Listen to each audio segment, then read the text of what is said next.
Hello learners, आप सभी को प्यार भरा नमस्कार। ज्ञानस्ली क्लासेस में आपका बहुत बहुत स्वागत है।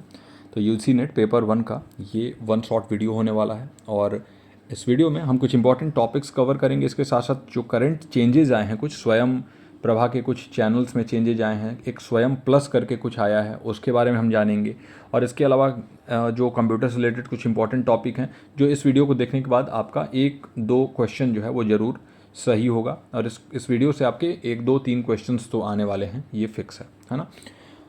कल ही आपका पेपर है, बिल्कुल आपको डरना नहीं है। अभी तक जो भी आपने प्रिपरेशन किया है उसके हिसाब से आपको द बेस्ट दे के आना है, जो भी आप अपना बेस्ट दे सकते हो। और देखिए, बहुत ईमानदारी से तैयारी मैंने कराया है, बहुत ईमानदारी से तैयारी मैम हमेशा कराती हैं। तो हम लोग को यही एक्सपेक्टेशन है आप लोगों से कि आप अपना बेस्ट दे के आएंगे, क्योंकि आपका रिजल्ट अगर अच्छा हुआ तो हमें भी बहुत अच्छा लगेगा। हमारे लर्नर्स अगर अच्छा करेंगे तो उससे ही हम लोग भी मोटिवेट होते हैं। तो बस इसी पॉजिटिव नोट के साथ और ज़्यादा आपका टाइम वेस्ट नहीं करते हुए स्टार्ट करते हैं आज के इस वीडियो को।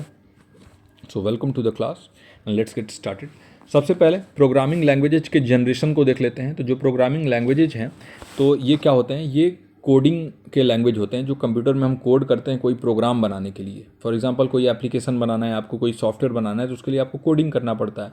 और कंप्यूटर समझता है 0 और 1 की भाषा, है ना। तो ये बाइनरी भाषा समझता है।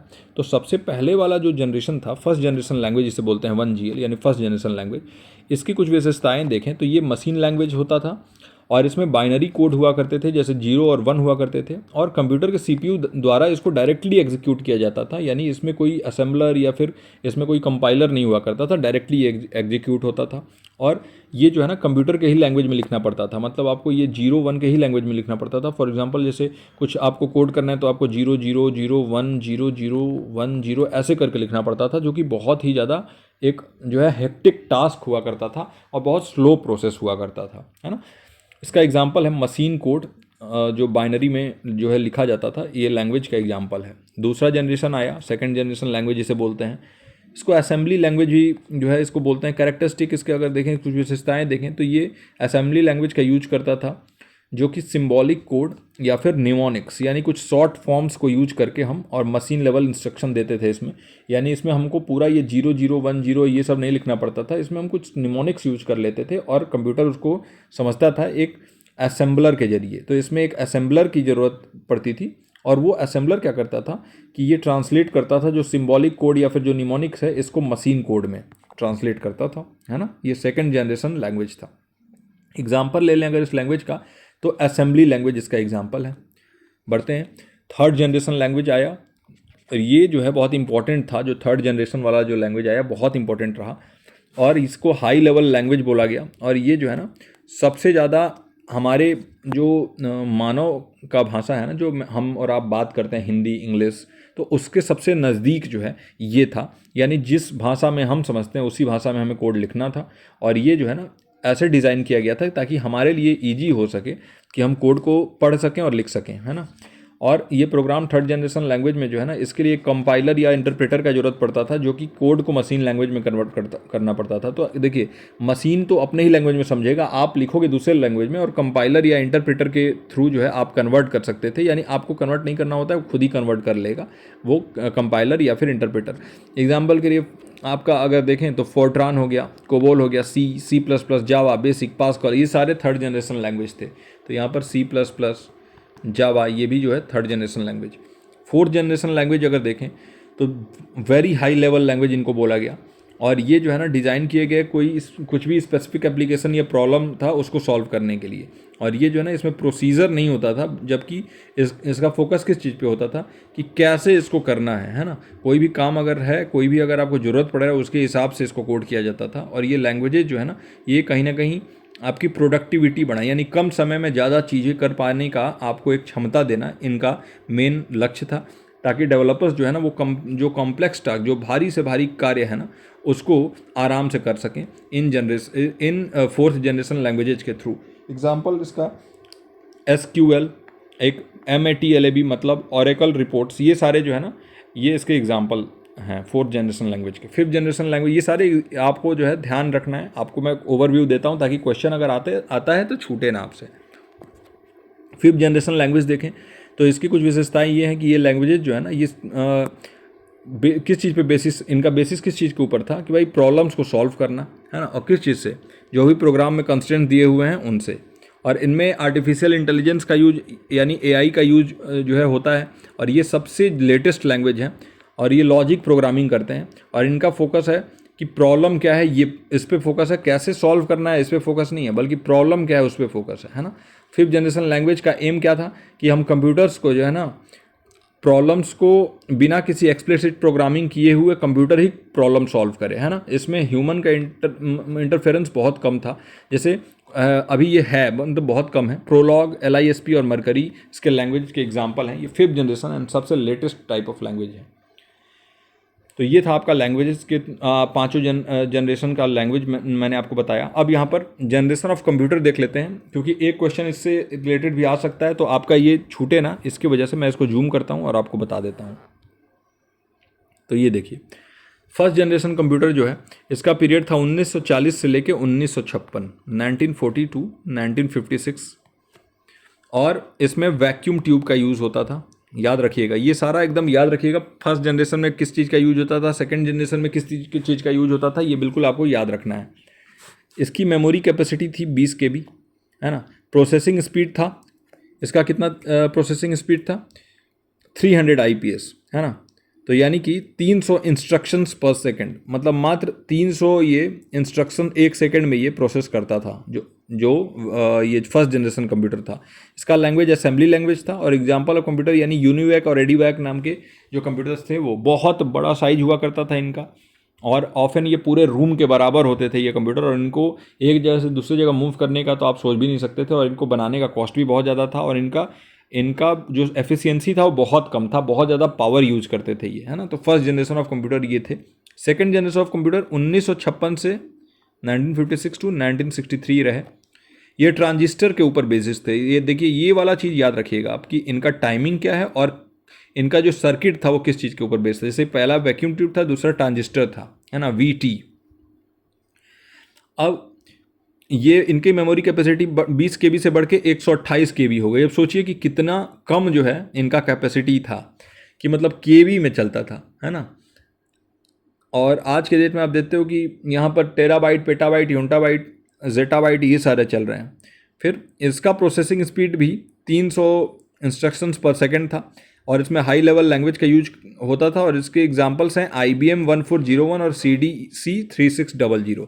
ये जनरेशन ऑफ कंप्यूटर की। इनका साइज कंपैरेटिवली थोड़ा छोटा हुआ जब वैक्यूम ट्यूब से ट्रांजिस्टर पर शिफ्ट हुए, लेकिन फिर भी ये काफ़ी हैवी हुआ करते थे, और बहुत ज़्यादा जो है ना मोबाइल नहीं थे, मतलब एक जगह से दूसरी जगह इनको मूव नहीं किया जा सकता। थर्ड जनरेशन ऑफ कंप्यूटर अगर देखें तो ये 1964 से 1971 वाले जो कंप्यूटर रहे वो थे, और इनका सर्किट जो है वो IC था, यानी इंटीग्रेटेड चिप्स। ये काफ़ी नया एक ट्रेंड आया इंटीग्रेटेड चिप्स का, और इसके वजह से क्या हुआ, इनका साइज कंपैरेटिवली बहुत छोटा हो गया, है ना। तो ये कंप्यूटर आप देख रहे हो, ऐसे कंप्यूटर हम बचपन में यूज किया करते थे, तो वो वाले जो कंप्यूटर थे ना वो थर्ड जनरेशन कंप्यूटर थे। इनकी मेमोरी कैपेसिटी 1 MB थी, और इनका जो प्रोसेसिंग स्पीड था वो काफ़ी बढ़ गया, 1 मिलियन इंस्ट्रक्शंस पर सेकंड, है ना। याद रखिएगा, ये 1 मिलियन इंस्ट्रक्शन पर सेकंड। तो यानी ये हमें पता कहाँ पर, यहाँ 300 इंस्ट्रक्शन पे हम लोग टिके हुए थे, और कहाँ यहाँ 10 लाख इंस्ट्रक्शन एक सेकंड में हो रहा है ना। तो ये जो है, और याद रखिएगा, पहला वैक्यूम ट्यूब, दूसरा ट्रांजिस्टर, तीसरा इंटीग्रेटेड चिप्स। अब फोर्थ जनरेशन पे हम चलते हैं। फोर्थ जनरेशन कंप्यूटर जो 1971 से लेकर और अभी तक चलता हुआ आ रहा है ना। ये फोर्थ जनरेशन ऑफ कंप्यूटर, ये माइक्रो प्रोसेसर के ऊपर बेस्ड था, VLSI, है ना। माइक्रो प्रोसेसर के ऊपर इसका सर्किट था। तो यहाँ पे ये माइक्रो प्रोसेसर यानी इंटीग्रेटेड सर्किट के बाद अब माइक्रो प्रोसेसर, बहुत छोटे साइज के प्रोसेसर और बहुत ज़्यादा हैवी टास्क करने का क्षमता ये रखते हैं। अब सोचो, आज आपके मोबाइल में जो प्रोसेसर लगा हुआ है, पहले के वैक्यूम ट्यूब में भी वो पावर नहीं था। इतने बड़े बड़े कंप्यूटर, इतना ज़्यादा पैसा लगता था, तब भी वो चीज़ नहीं हो पाता था। प्रोसेसिंग स्पीड जो है, सबसे पहले मेमोरी कैपेसिटी सेमीकंडक्टर बेसिस था, बहुत हाई मेमोरी कैपेसिटी, और जो प्रोसेसिंग स्पीड है वो थर्ड जनरेशन से फास्ट यहाँ पे था। प्रोग्रामिंग लैंग्वेज यहाँ पर C++ और जावा का यूज होने लगा, जबकि यहाँ पर C और C++ था थर्ड जनरेशन में। और कंप्यूटर के एग्जांपल देखें तो देखिए, यहाँ पर IBM 360 और 1900 सीरीज था, यहाँ पे पॉन्टियम सीरीज मल्टीमीडिया और स्टिमुलेशन वाला जो कंप्यूटर है वो यूज़ किए जाने लगा। ये कंप्यूटर देखिए, अब इसके रिलेटेड ये इसका साइज भी अब छोटा होने लगा था। फिर फिफ्थ जनरेशन ऑफ कंप्यूटर, जो कि यहाँ पर लैपटॉप्स भी आ गए, मोबाइल फ़ोन्स आ गए, जहाँ पर ये डेस्कटॉप आपका आ गया, जो कि काफ़ी छोटे साइज में और काफ़ी जो है बड़ा टास्क कर दे। आज आपके पास अगर आप एप्पल का अगर एक मैक खरीद लेते हो तो उसका बहुत छोटा साइज है, लेकिन उसके अंदर बहुत पावर होता है। तो ये फिफ्थ जनरेशन ऑफ कंप्यूटर अभी प्रेजेंट में जो चल रहा है और बियॉन्ड जो आगे चलेंगे उनको हम कहते हैं। और ये अल्ट्रा लार्ज स्केल इंटीग्रेशन होता है इनके अंदर सर्किट, और memory capacity ULSI and VLSI of course, है ना।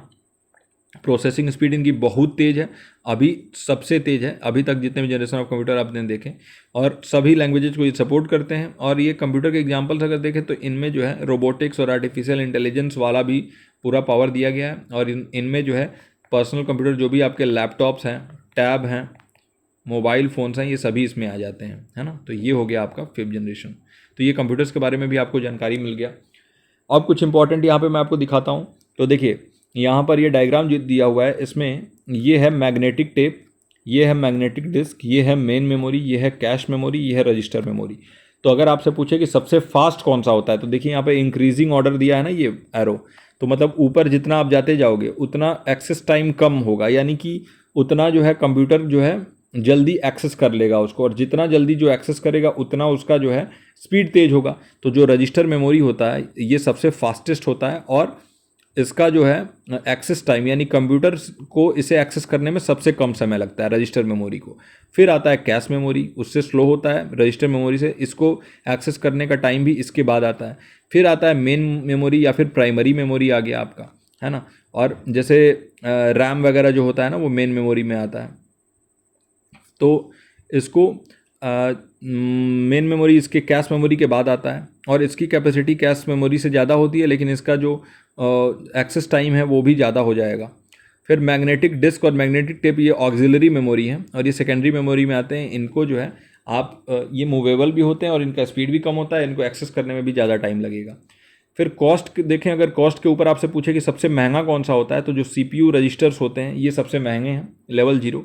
फिर कैश मेमोरी जो SRAM बोलते हैं जिसको हम, है ना, तो ये जो है लेवल 1, और ये जो है इनके बाद आते हैं। फिर मेन मेमोरी आता है, और ये कॉस्ट जैसे नीचे से ऊपर जाओगे कॉस्ट बढ़ता जाएगा, यानी सबसे सस्ते होते हैं मैग्नेटिक टेप, उसके बाद ऑप्टिकल डिस्क जैसे CD DVD वगैरह आ जाएंगे।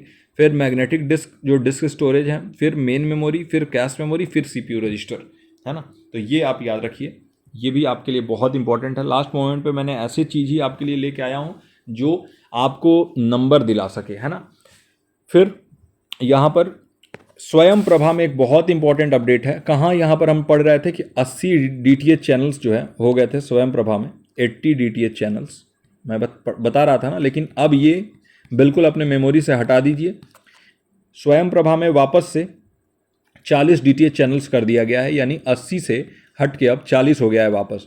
तो बिल्कुल 80 अपने दिमाग से वाइप आउट कर दीजिए, मिटा दीजिए।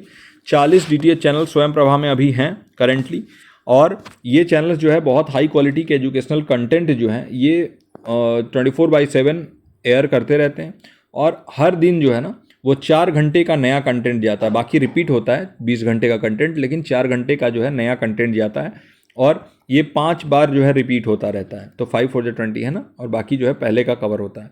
ये चैनल्स जो है बहुत वाइड रेंज ऑफ सब्जेक्ट्स, बहुत ही ज़्यादा ये क्या करते हैं, बहुत ज़्यादा ये विस्तृत श्रृंखला को कवर करते हैं। जो सब्जेक्ट्स हैं बहुत ज़्यादा विस्तृत होते हैं, और जैसे आपको जो उच्च शिक्षा हायर एजुकेशन है, फिर स्कूली शिक्षा जो आपकी है, फिर कंपटीशन से रिलेटेड कुछ है, ये सभी जो है इन सब पे फोकस होता है इन चैनल्स का। और आप इसको फ्रीली एक्सेस कर सकते हैं इन चैनल्स को, DD फ्री डिश या डिश TV के थ्रू आप बिल्कुल फ्री में इनको एक्सेस कर सकते हैं। तो ये स्वयं प्रभा के बारे में अपडेट था, याद रखिएगा बिल्कुल अपने दिमाग में। 40 अल्ली बाबा 40 चोर, है ना। तो 40 DTH चैनल्स बिल्कुल आप याद रखेंगे, और आप भूलेंगे नहीं। कल एग्जाम में अगर आता है तो 40 DTH चैनल्स ये लेटेस्ट है। फिर कुछ इन्वायरमेंट से रिलेटेड करंट अफेयर्स देख लेते हैं। तो देखिए सबसे पहला तो आया है India cooling action plan ICAP। ये लॉन्च किया गया है कि भाई कैसे हम कूलिंग के डिमांड को और जो भी रेफ्रिजरेंट और एमिशंस हैं इनको हम कैसे कम करेंगे। तो 20 से 25% एमिशंस को कम करना 2037-38 तक इसका लक्ष्य है, और हमें प्रमोट करना है क्लाइमेट फ्रेंडली, जो हमारे पर्यावरण को दूषित ना करें, हमारे पर्यावरण की रक्षा करें, ऐसे प्रोडक्ट्स को, ऐसे टेक्नोलॉजीज को, हमें एनर्जी एफिशिएंट कूलिंग टेक्नोलॉजी को हमें प्रमोट करना है और हमें कहीं ना कहीं 20 से 25% एमिशंस, जो क्लोरोफ्लोरोकार्बन्स वगैरह से एमिशंस होते हैं जिससे ओजोन लेयर डिप्लीट होता है, उसको हमें कम करना है। India cooling action plan ICAP। फिर एक आया है नेशनल क्लीन एयर प्रोग्राम। तो ये एयर पोल्यूशन को 102 शहरों में जो है कम करने के लिए इसको लागू किया गया है और इसका फोकस यही है कि हम कैसे पर्टिकुलेट मैटर जो होता है ना, यानी PM10 और PM2.5, तो इसको हम कैसे कम करें, इनके कंसंट्रेशन को कैसे हम 20 से 30% जो है कम करें अगले आने वाले 5 सालों में। ये जो है हमारा लक्ष्य है NCAP के थ्रू, है ना। अगला है हमारा प्लास्टिक वेस्ट मैनेजमेंट। तो कैसे हम प्लास्टिक अपशिष्ट प्रबंधन करें। तो देखिए भारत जो है वो बहुत सारे अलग अलग मेजर्स ले रहा है कि सिंगल यूज प्लास्टिक बैन कर दिया गया है, फिर रिसाइकल करने का बात किया जा रहा है, लेकिन फिर भी अभी हर जगह प्लास्टिक यूज़ कर रहे हैं। दुकानदार भी आपको प्लास्टिक दे रहा है, तो कहीं ना कहीं फैक्ट्री में वो प्लास्टिक प्रोड्यूस तो हो रहे हैं। तो इसको ग्राउंड लेवल से ख़त्म करने के लिए बहुत सारा प्रयास किया जा रहा है। जो भी प्लास्टिक आइटम है इन पे बैन भी लगाया जा रहा है और जो भी ऑल्टरनेटिव्स हैं इसके, उनको लाया जा रहा है मार्केट में, जैसे पेपर बैग्स हैं या फिर कुछ ऐसे बैग्स हैं प्लास्टिक जो कि बायोडिग्रेडेबल हैं, उनको लाया जा रहा है और उनके कॉस्ट को जितना कम किया जा सके उतना ज़्यादा ये चेंज जो है स्विच करने में आसान होगा। तो प्लास्टिक वेस्ट मैनेजमेंट याद रखिए। फिर जो इलेक्ट्रॉनिक वेस्ट मैनेजमेंट है इसके ऊपर भी गवर्नमेंट काम कर रही है ताकि कुछ रेगुलेशंस, कोई प्रबंधन किया जा सके, कुछ रेगुलेशन लाया जा सके, कुछ इंफ्रास्ट्रक्चर में जो है चेंज किया जा सके ताकि जो ये इलेक्ट्रॉनिक वेस्ट है ना इनको मैनेज किया जा सके अच्छे तरीके से। फिर इंटरनेशनल सोलर अलायंस यानी ISA।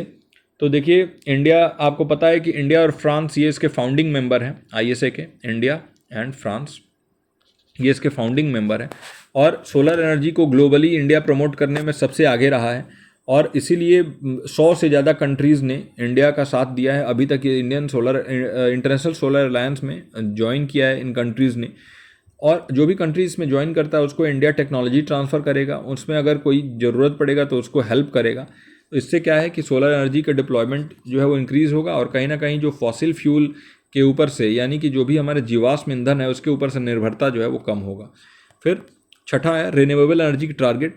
तो इंडिया जो है उसने सेट किया, एक बहुत ही एम्बिशियस टारगेट सेट किया इंडिया ने रिन्यूएबल एनर्जी का, है ना। तो यहाँ पर टारगेट क्या सेट किया गया है कि भाई 175 गीगावाट का रिन्यूएबल एनर्जी कैपेसिटी जो है 2022 तक हो जाए और 450 गीगावाट इसे 2030 तक करना है। तो 2022 के लक्ष्य के बाद ये पूरा तो नहीं हो सका था, लेकिन अब 2030 पे पूरा फोकस है कि 2030 तक ये जो है लक्ष्य पूरा करना है। और हमें सोलर, विंड और दूसरे तरीके के क्लीन एनर्जी जो हैं, दूसरे तरीके के जो भी हमारे पास, जैसे हम कहते हैं कि स्वच्छ ऊर्जा, तो उनके ऊपर फोकस है। फिर हमारे जो जंगल हैं इनको कंजर्व करना, इनको संरक्षण करना, ताकि हमारा जो ग्रीन इंडिया मिशन, जो हरित भारत मिशन है, ऐसे पहल चलाए गए हैं ताकि जो फॉरेस्ट कवर है वो बढ़े और कहीं ना कहीं जो जैव विविधता है उनके संरक्षण का प्रयास भी जो है ना वो बढ़े। फिर वाटर कंजर्वेशन के भी बहुत सारे इनिशिएटिव लिए गए हैं, जैसे जल जीवन मिशन लिया गया है, इससे वाटर कंजर्व होगा। और हर घर नल जल, ऐसा भी एक प्रधानमंत्री का जो है वो चल रहा है यहाँ पर। बहुत सारे ऐसे नए नए इनिशिएटिव्स लिए गए हैं जिससे पाइप्ड वाटर सप्लाई हो सभी रूरल हाउस होल्ड में 2024 तक, जिससे कि साफ़ पानी, स्वच्छ पानी मिले, इससे बीमारियाँ भी कम होगी और कहीं ना कहीं जो वाटर बॉडीज़ हैं वो भी हेल्दी बनेंगी, है ना। फिर बहुत इंपॉर्टेंट है कि यहाँ पे पॉइंट आ जाता है स्वयं प्लस। तो स्वयं प्लस क्या है? स्वयं आपने देखा है, स्वयं एक मूक है ना, मैसिव ओपन ऑनलाइन कोर्स है। और स्वयं प्रभा वो 40 DTH चैनल्स का एक ग्रुप है जो कि 24/7 जो है वो कहीं ना कहीं आपको कंपटीशन से रिलेटेड या स्कूल जो भी आपके स्कूल सिलेबस या स्कूल एग्जामिनेशन से रिलेटेड कंटेंट या फिर कॉलेज एग्जामिनेशन से रिलेटेड कंटेंट आपको देता रहता है। स्वयं प्लस क्या है? तो देखिए ये एक नया चीज़ और इससे रिलेटेड क्वेश्चन आता है तो आपका छूटे ना। तो देखिए इसलिए मैं आपको लेके आया हूँ। स्वयं प्लस जो है ना, मिनिस्ट्री ऑफ एजुकेशन द्वारा और डिपार्टमेंट ऑफ हायर एजुकेशन द्वारा फंडेड है। एक नोडल एजेंसी है IIT मद्रास। IIT मद्रास को अपॉइंट किया गया है मिनिस्ट्री ऑफ एजुकेशन द्वारा, जो कि धर्मेंद्र प्रधान द्वारा जो है वो हेड किया जाता है, ताकि वो स्वयं प्लस को इम्प्लीमेंट कर ले। अब है क्या ये? तो देखिए सबसे पहले तो ये देखिए कि एक कमेटी बनी है ना मेंबर्स की, जो कि या तो एकेडमिया में थे यानी प्रोफेसर्स वगैरह थे, या फिर इंडस्ट्री से थे, वो बिजनेसमैन वगैरह हो, या फिर जो भी रिस्पेक्टिव इंडस्ट्री के थे। उन्होंने क्या किया कि एक ऐसा जो है वो पार्टनर करके एक ऐसा कोर्स तैयार किया जिससे कि ज़्यादा से ज़्यादा एम्प्लॉयबिलिटी बढ़े, ज़्यादा से ज़्यादा लोग इस कोर्स को करके और अलग अलग फील्ड्स में अच्छा कर सकें और अपना जीवन यापन भी कर सकें। तो स्वयं प्लस जो है इसका ऑब्जेक्टिव अगर हम देखें तो बहुत ही हाई क्वालिटी का एजुकेशन, बहुत ही अच्छी और उच्च गुणवत्ता वाली शिक्षा जो है ना, उसके पहुंच का विस्तार करना मैन्युफैक्चरिंग में, यानी कि जो विनिर्माण है उसमें, एनर्जी यानी ऊर्जा में, आईटी यानी कि इंफॉर्मेशन टेक्नोलॉजी वाले सेक्टर में, मैनेजमेंट यानी प्रबंधन वाले सेक्टर में, और स्वास्थ्य देखभाल यानी हेल्थ केयर वाले सेक्टर में जो है वो कहीं ना कहीं एक्सेस को बढ़ाना, हाई क्वालिटी एजुकेशन को। तो ये वाले सारे एरियाज कवर हो रहे हैं इसमें। और एक इंक्लूसिव, एक समावेशी पारिस्थितिक तंत्र को बढ़ावा देना, एक इंक्लूसिव इकोसिस्टम को बढ़ावा देना, जहाँ पर एकेडमिया भी, इंडस्ट्री भी, लर्नर्स भी और स्ट्रेटेजिक पार्टनर सभी मिल के काम करेंगे तो बहुत ज़्यादा अच्छा आउटकम निकलेगा, बहुत ज़्यादा इसका जो है अच्छा अगर हम कहें तो जो रिजल्ट आएगा।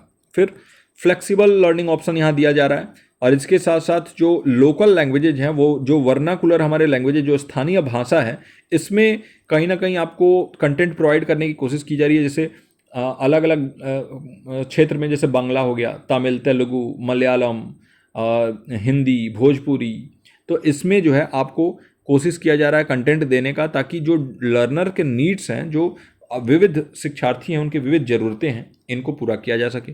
फिर हमें इस पे एम्प्लॉयमेंट फोकस प्रोग्राम्स इनमें चलाया जा रहा है स्वयं प्लस में, यानी जैसा कि मैंने बोला था कि देखिए ऐसे प्रोग्राम्स चलाए जा रहे हैं जिससे रोजगार बढ़े, और रोजगार केंद्रित कार्यक्रम ही चलाए जा रहे हैं ताकि एम्प्लॉयबिलिटी बढ़े और लोग जो है वो बेरोजगार ना रहें। फिर इंडियन नॉलेज सिस्टम यानी भारतीय ज्ञान प्रणाली को और प्रमोट किया जा रहा है, और कहीं ना कहीं वैश्विक आउटरीच यानी कि ग्लोबल स्तर पर भारत के लेवल को ले जाने के लिए पूर्ण प्रयास किया जा रहा है स्वयं प्लस के द्वारा। इसका इम्पैक्ट क्या रहेगा कि देखिए, इसका एम है कि कैसे जो शिक्षार्थी हैं, जो लर्नर्स हैं, टीयर 2 और टीयर 3 टाउन्स के, यानी कि टीयर 1 सिटीज़ नहीं, टीयर 2 और टीयर 3 सिटीज़ जो हैं, उनके जो लर्नर्स हैं, जो भी स्टूडेंट्स हैं, उनको कहीं ना कहीं एम किया जा रहा है कि उनकी जो ज़रूरतें हैं उनको पूरा किया जा सके। स्वयं प्लस का एम है कि कैसे एजुकेशन को, कैसे शिक्षा को डेमोक्रेटाइज आप करोगे, कैसे जो है एक लोकतांत्रिकरण करोगे, सबको शिक्षा मिल पाए, कम पैसे में बेहतर गुणवत्ता वाली शिक्षा मिले और लोग रोजगार पा सकें उस शिक्षा से। तो अफोर्डेबल और नेशन वाइड अवेलेबल हो, यानी पूरे देश में अवेलेबल हो, कोने कोने तक। फोकस एरिया अगर देखें तो वही हमने बात किया कि भाई कहीं ना कहीं विनिर्माण, ऊर्जा, कंप्यूटर विज्ञान, इंजीनियरिंग, आईटी और प्रबंधन अध्ययन, शिक्षक शिक्षा, स्वास्थ्य देखभाल, आतिथ्य और पर्यटन, सामाजिक विज्ञान, भारतीय ज्ञान प्रणाली, मीडिया, संचार इत्यादि, यानी कंप्यूटर साइंस हो गया, energy, manufacturing, engineering, IT, information technology हो गया, मैनेजमेंट स्टडी हो गया, teacher education, health care, hospitality and tourism, social science, Indian knowledge system, media, communication, ये सारे फोकस एरियाज हैं और इन सभी से रिलेटेड प्रोग्राम चलाए जा रहे हैं। इसमें एकेडमिया के जो प्रोफेसर्स हैं वो, फिर पार्टनर्स हैं वो, और इसके अलावा जो इंडस्ट्री लीडर्स हैं वो, ये सभी मिल के ऐसे प्रोग्राम्स बना रहे हैं। इसका बेनिफिट यही होगा कि देखिए लर्निंग की क्वालिटी बेहतर होगी, हाई क्वालिटी लर्निंग होगा, सर्टिफिकेट्स मिलेंगे जो कि एक ऑथेंटिसिटी प्रोवाइड करेंगे, और ये इंडस्ट्री से सर्टिफिकेट मिलेगा तो ये बहुत हेल्प करेगा। फिर अफोर्डेबल कॉस्ट पे ये अवेलेबल होगा और प्रोफेशनल डेवलपमेंट और करियर एडवांसमेंट हो सकेगा। अगर हम विज़न देखें तो देखिए भारत को ट्रांसफॉर्म करना एक नॉलेज ड्रिवन इकोनॉमी में, ताकि जो लर्नर्स हैं वो इक्विप हो सकें, अलग अलग स्किल्स उनके पास आ सके, इंडस्ट्री के नीड्स को वो मैच कर सकें, और ग्लोबल स्टैंडर्ड्स यानी कि वैश्विक जो मानक है ना, उनके अनुरूप उनके पास कौशल हो। अभी जो है वो TCS यानी टाटा कंसल्टेंसी सर्विसेज ने बहुत लोगों को हटाया है नौकरी से, और उनके पास अभी बहुत सारे हजारों की संख्या में, लाखों की संख्या में वैकेंसी है, लेकिन वो बोल रहे हैं कि यहाँ पर इंडिया में कॉम्पैटिबल ही नहीं है स्टूडेंट्स, उनके पास जो है वो जो बेसिक चीज़ें चाहिए जॉब के लिए वो उनके पास है ही नहीं, बस डिग्री ले लेते हैं। तो सोचिए कि कितना ज़्यादा स्किल के ऊपर काम करने की ज़रूरत है इंडिया में। भले ही आप बीटेक की डिग्री ले रहे हैं, लेकिन आपको बिल्कुल ज्ञान ही नहीं रहता है, तो क्या मतलब है वैसी डिग्री का। अब हम देखते हैं स्वयं के 4 क्वाड्रेंट होते हैं, इसको जल्दी जल्दी देख लेते हैं। तो ये सभी आपका रिवीजन में चल रहा है ताकि लास्ट मोमेंट पे आपके लिए कुछ हेल्प हो सके।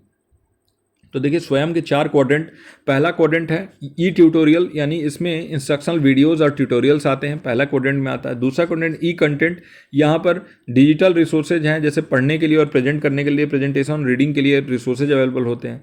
क्वाड्रेंट 3 डिस्कशन फोरम है, जहाँ पर स्टूडेंट जो है वो डिस्कशन करते हैं, इंटरेक्शन करते हैं आपस में भी और अपने टीचर से भी। और क्वाड्रेंट 4 असेसमेंट है, जहाँ पर क्विज होता है, टेस्ट होता है, असाइनमेंट्स दिए जाते हैं, ताकि स्टूडेंट के लर्निंग को इवेल्युएट किया जा सके। जो शिक्षार्थी जो सीख रहे हैं, जो पढ़ रहे हैं, उनको कहीं ना कहीं इवेल्युएशन मूल्यांकन किया जा सके, तो उसके लिए ये क्वाड्रेंट होता है असेसमेंट वाला। तो पहला याद रखिएगा ई ट्यूटोरियल, दूसरा याद रखिएगा ई कंटेंट, तीसरा है डिस्कशन फोरम और चौथा है असेसमेंट, है ना। अब आगे बढ़ते हैं। अब यहाँ पर देखिए बहुत इंपॉर्टेंट है नेशनल मूक्स कोऑर्डिनेटर, यानी कि जो मैसिव ओपन ऑनलाइन कोर्स है जो आपका स्वयं है, तो स्वयं के कोऑर्डिनेटर्स होते हैं। कौन कौन से ऐसे इंस्टीट्यूट्स हैं, कौन कौन से ऐसे जो है वो गवर्नमेंट बॉडीज़ हैं जो कि हेड करती हैं, और वो किस सेक्टर को हेड करती हैं उसको हम देखते हैं, है ना। तो सबसे पहले हम देखते हैं क्या, सबसे पहले आता है यूनिवर्सिटी ग्रांट कमीशन यानी यूजीसी, जिसका आप एग्ज़ाम देने वाले हो कल, है ना। तो ये हेड करता है नॉन टेक्नोलॉजी, यानी कि जो टेक्नोलॉजी से रिलेटेड सेक्टर है उसको ये नहीं हेड करता। नॉन टेक्नोलॉजी यानी कि जितने भी ह्यूमैनिटीज आर्ट्स वाले सेक्टर हैं उनके पोस्ट ग्रेजुएट डिग्री प्रोग्राम्स जो भी आते हैं स्वयं में, उनको ये हैंडल करता है। फिर आ जाता है national programme on technology enhance learning यानी NPTEL, और ये टेक्निकल और इंजीनियरिंग यूजी और पीजी डिग्री प्रोग्राम्स को हैंडल करता है। याद रखिएगा इससे रिलेटेड मैच द फॉलोइंग भी आ सकता है, इसके रिलेटेड क्वेश्चन भी आ सकते हैं।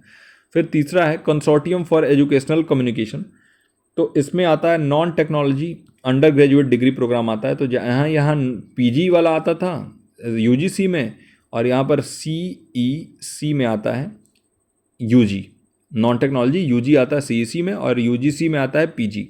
फिर IGNOU Indira Gandhi national open university, इसमें डिप्लोमा और सर्टिफिकेट के रिलेटेड जितने प्रोग्राम्स हैं वो इसके द्वारा जो है हेड किए जाते हैं, ये कोऑर्डिनेटर है।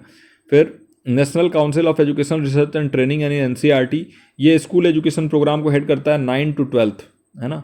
फिर national Institute of open schooling है, तो ये हेड करता है आउट ऑफ स्कूल चिल्ड्रन, जो बच्चे जो है स्कूल छोड़ चुके हैं, ड्रॉप कर चुके हैं, उसको ये हेड करता है, और उसके रिलेटेड जितने भी प्रोग्राम्स चलाए जाते हैं 9 to 12 उसको ये हेड करता है। फिर हमारे पास आ जाता है अगला IIM बैंगलोर, यानी कि Indian institute of management Bangalore आपके पास आ जाता है। ये मैनेजमेंट से रिलेटेड जितने प्रोग्राम हैं वो ये हैंडल करता है ना। और उसके बाद आ जाता है आपके पास National Institute of Technical Teachers Training and Research NITTR, जो चेन्नई बेस्ड है ना। और ये जो है वो कहीं ना कहीं टेक्निकल एजुकेशन कंट्री में बेहतर करना इसका काम है। और इसमें अगर देखें तो टीचर ट्रेनिंग प्रोग्राम पे फोकस होता है इसका, NITTR national Institute of Technical Teachers Training and research. तो टीचर ट्रेनिंग से रिलेटेड जितने प्रोग्राम्स हैं उनको हेड करता है NITTR। तो ये कोऑर्डिनेटर्स और उनके रिलेटेड सेक्टर्स आप याद रखिएगा, अगर इसके रिलेटेड क्वेश्चन आता है तो बिल्कुल आपको गलत करके नहीं आना है। स्वयं प्रभा के चैनल्स के बारे में हमने बात किया कि अब ये 80 से 40 चैनल्स हो गए हैं, तो बिल्कुल याद रखिएगा 40 चैनल्स हैं इसमें, जो कि बहुत हाई क्वालिटी का कंटेंट लगातार देते रहते हैं। डेली 4 घंटे का नया कंटेंट जो है आता है, और ये 5 बार रिपीट होता है। याद रखिएगा ये सारी चीज़ें। ये चैनल्स का एम है कि भाई लर्निंग अपॉर्चुनिटीज़ को बढ़ावा मिले और एजुकेशनल प्रोग्राम कोने कोने तक पहुँचे फ्री में। GSAT 15 सैटेलाइट का यूज़ करते हैं ये स्वयं प्रभा चैनल, ये भी याद रखिएगा। इसके रिलेटेड पहले भी क्वेश्चन आ चुका है कि किस टाइप का सैटेलाइट का यूज़ करता है, तो GSAT सैटेलाइट का यूज़ करता है। ये एक इंडियन कम्युनिकेशन सैटेलाइट है जिसे ISRO Indian space of research organisation जो है इन्होंने लॉन्च किया है। तो इसी सैटेलाइट का यूज़ करता है इन प्रोग्राम्स को ब्रॉडकास्ट करने के लिए। और यहाँ पर C बैंड और KU बैंड सर्विसेज हैं, और ये ब्रॉडकास्टिंग और टेलीकम्युनिकेशन में हेल्प करता है ना। आगे बढ़ते हैं।